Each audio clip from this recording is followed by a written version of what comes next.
道家嘅老子咧，咁當然都會有講命啊。不過呢個命咧就係屬於大自然啊，萬事萬物共同嘅運命。呢個就係由道而來，就必定係返道去咁。至於一個人自己嘅命運咧，咁老子當然就唔會有所謂定命觀啦。《道德經》裏邊記載話咧，一個喜歡養生嘅人咧，即係佢走路嘅時候咧，佢係唔會遇上嗰啲猛獸嘅嗰啲獨角牛老虎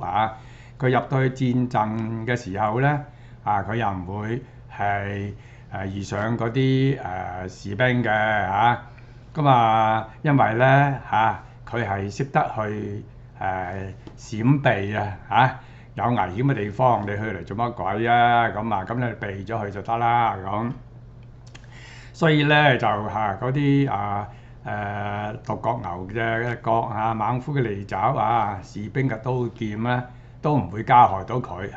佢都見佢唔到。老子咧就總結咗一句，佢話：以其無死地也，即係話咧一個善養生嘅人咧，佢唔會讓自己咧係走入去一個必死嘅絕地你明知山有虎，就偏向虎山行有乜依喐咧？呢個唔係上天注定嘅，係你自己攞嚟嘅啫。